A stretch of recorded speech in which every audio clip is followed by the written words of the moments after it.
everybody, welcome to another edition of What's New at the Military Collectible Shop. I'm Jerry, this is the Military Collectible Shop. I know you think we just did one of these, and we did, but last Sunday we got another batch of stuff in that I wanted to share with you. Since it's been kind of a dry spell for a while, I thought we'd double up this week. Plus Sherry wants me to get this stuff out of the way. So kind of an interesting collection. This stuff all came back from a World War II 42nd Infantry guy. So it's kind of neat that he kind of collected stuff through his travels. A couple Riker mounts of stuff. We got some buckles. We got a German police buckle and an interesting German fireman's buckle. I actually haven't seen this one before. That's kind of nice. A nice Rad Reichsarbeitsdienst, or the German Labor Corps buckle with the leather tab on it, dated 1936. Some unissued open claw buckles, the RZM types with the tags still on. Those are kind of cool. Howdy. Hey, how are you? Good. Shaking. We're filming live. Here's one of our famous customers. Howdy. We also got in a plaque of some type, obviously an Iron Cross. Says something in German, blah blah blah. I don't know. We'll get it translated. We'll figure it out. That's cool. These are actually pretty cool. We got two of these in. These are original Icorn sword. It's some kind of factory display. I think what it talks about is like how tall you are and how long the sword has to be. But we'll get this translated as well. But what's cool about it is it's got the pictures of several of the Icorn swords on the back. Like I said, we actually got two of these. So these must have come out of a factory or a distribution center or one of those kind of places. Got in a German boot knife, fighting knife. These are always popular with collectors. Got in another German parade bayonet. This one's got wooden grips on it, which generally the wooden grips are World War I, although this has a lot of the stylings of the World War II piece, so it might be an early Reichswehr piece. And then the piece de resistance is a German Luftwaffe Sword. And really nice blade on it. Icorn marked blade, nice bright blade. Luftwaffe Waffenamt marking on it.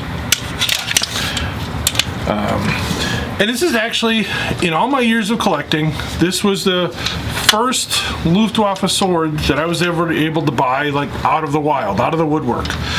So it's a nice early nickel silver sword. These came in actually two varieties.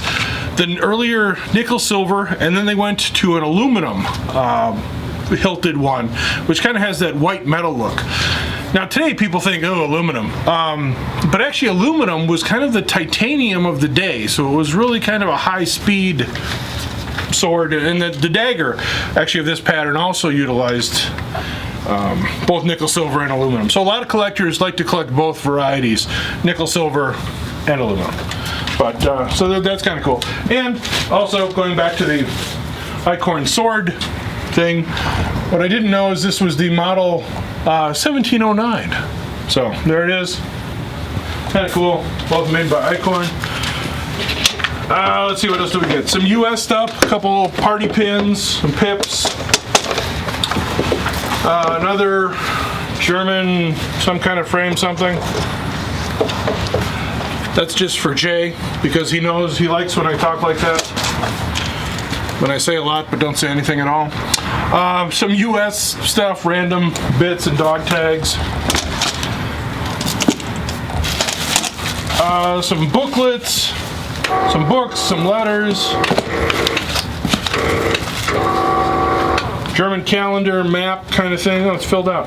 That's kind of interesting. I'll have to see if our buddy Paul can read this. It's almost like Sutherland's script, hard to read, but interesting. And then in the mail call. Today I just got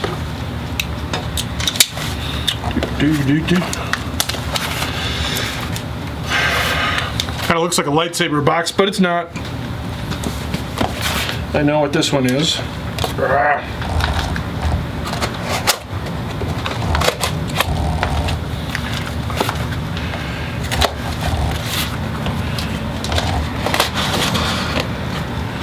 right, and for those of you who think that I killed Mark and hid his lifeless body in the dumpster, he'll actually be back tomorrow. So let's see if we can get him to appear on a video. He's been out of commission for a while. Very well packed. I always appreciate good packing. I hate when people just put things like this in an envelope. You know, don't be lazy, people. You know, the stuff lasted for 75 or 100 years. Let's keep it around a little bit longer. But this is a World War II M3 knife by Utica Cutlery. And this is actually a blade dated one. So this would have been the first 6 months of production. And it comes along with the M6 leather scabbard. Widely. I just make stuff up. Stop laughing. Widely used by paratroopers and other special forces types.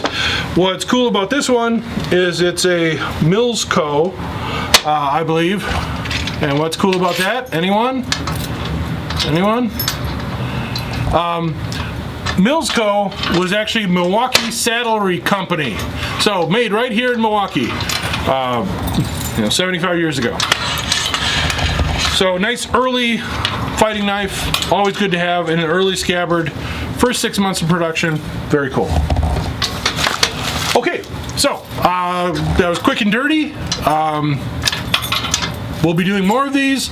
As always, email us, like us, subscribe, do what you can do. We love hearing from you. All right, what? Oh, thank you. I'm like a little kid. Say thank you. Say thank you. Say thank you to the nice people. Thank you, nice people. We really appreciate you watching. We'll see you again soon. I'm Jerry. This is the Military Collectible Shop, and now you know what's new at the Military Collectible Shop. Have a good night.